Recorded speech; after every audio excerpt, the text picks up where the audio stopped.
As an occupational therapist, parents often ask me what they can do to help their baby learn to sit. After watching this video, you are going to know what age babies typically start sitting independently, and most importantly, 5 key activities that you can do with your baby right now to help them learn to sit independently. But before we get into it, make sure you click on that free PDF document in the description box below, which covers the developmental milestones you can be expecting for your little one in their first year of life. This will give you an invaluable peace of mind, as you'll know what to be expecting and when to be concerned. Also, if you want to make parenting significantly easier, make sure you start now by subscribing to my channel, where you'll learn the tips and tricks I've learned over the last 10 years practicing as a pediatric occupational therapist and being a mum to 2 children. So babies learn to sit up independently anywhere from 6 to 9 months of age, and generally there's a natural progression they will go through. So firstly, before your baby can sit independently, they need to have sufficient head control. So they need to be able to hold their head upright without any support from you. Once they've got head control, they're then able to start sitting with support from you, either at their rib cage, and as they get stronger, it'll move to their mid-torso and then at their hips. And then once they've got that trunk control, you'll be able to move your hands away completely, and your baby might be able to sit propping up on toys or using their arms and placing them on the ground to prop themselves up into sitting. And then their muscles continue to get stronger, and then they're able to sit independently, where they don't need to use their arms to help them prop up into sitting, and they start reaching out with that arm. As they reach, their body adjusts to that change in balance, and then they're able to coordinate their muscles to bring them back up into sitting. So once your baby has good head control, so they can hold their head up without your support, then you can start working on developing their sitting skills by practicing these different sitting positions. So the first position you can do is when you're holding your baby in sitting, when they're either on your lap or when you're sitting on the floor and they're on your lap. In that position, you can provide support to them at the rib cage. And then as they get stronger, you start to move your hands down their torso so that it's just on their hips. What you can do once they're just requiring support at their hips is start to gently and slowly tilt their body to the side, very slightly. And then you'll notice that your baby will kind of activate those side muscles and bring them back up into sitting. So it's helping to continue to strengthen those muscles that are required to bring them back up into midline. Another sitting position you can do with your baby is when you're sitting on the floor with them, you can place them in between your legs. So your legs are out straight, and then you place your baby in between your legs. When they're in this position and they're around that 4 months of age, you can provide additional support at the rib cage. And then as they get stronger, you start to lower those hands down to their hips, and then you remove those hands completely, and essentially your thigh provides them with side support. So as they start to lean to the side, which they're going to do because they're still working on balance, they can use your thigh. So they'll put their arm on your thigh, and then they'll help bring themselves back up into sitting.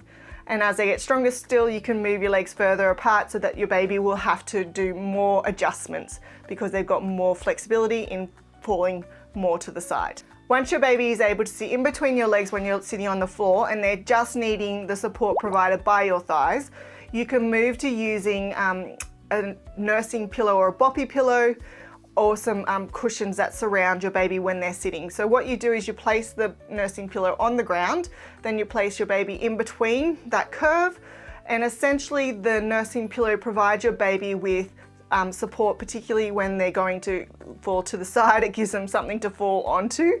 But the other thing is, as they lean to the side, they might be able to use their arms to prop themselves up on that cushioning to bring themselves back up into midline. And the next sitting position you can do with your baby is you can place a toy directly in between their legs. So in this video, I've used a baby wipe dispenser. So you place it between their legs, and then you help position their hands on top of the toy so that essentially they can prop themselves up. You might want to put the pillows around their body so that if they do topple over, there's that cushioning. Or the other option, if you don't want to use a toy, is that you can place your baby on the floor, and then you put their hands on their legs or on the ground, directly on the ground, so that they're propping up at that point. Now, the second tip is when you're practicing sitting with your baby, you want to do it for short bursts every wake period during the day. And that's because sitting itself is really, really difficult. It's tiring for our babies, so we want them to enjoy the activity. So you just do it for short bursts, and then you go back to tummy time or lying on their back. Now you might feel like that's a lot of additional activities to do with your baby.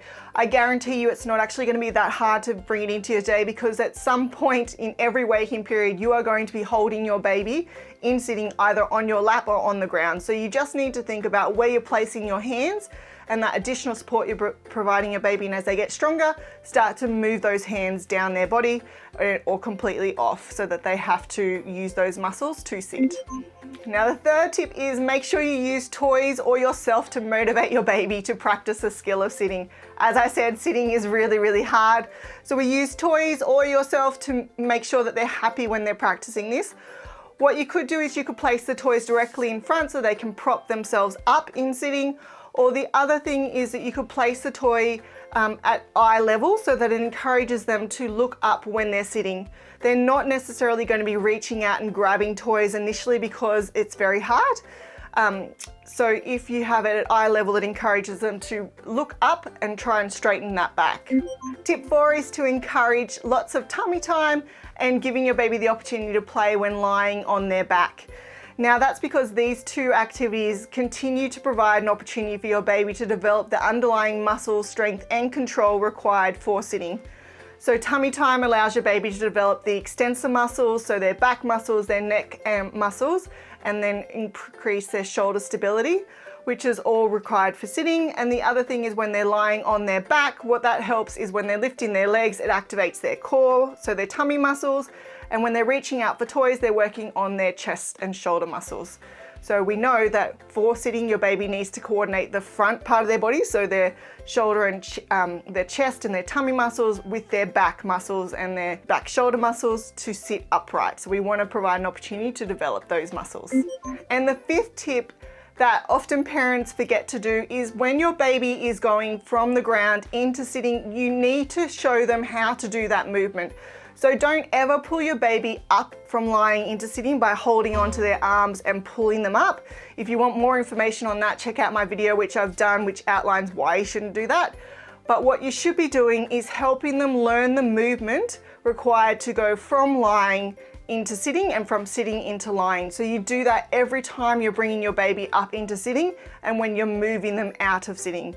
This also provides another opportunity to strengthen those muscles. The other reason you want to help them learn this transition movement from lying to sitting and sitting to lying is because it will ensure your baby doesn't get stuck in sitting, so that when they're sitting, babies just stay in sitting. They don't move out of that position, which makes it difficult to progress on to crawling. So they're the activities that you can do to help your baby learn to sit. Make sure you click on that free PDF document in the description box below, and hopefully I'll see you next week where I'll share more parenting tips and tricks.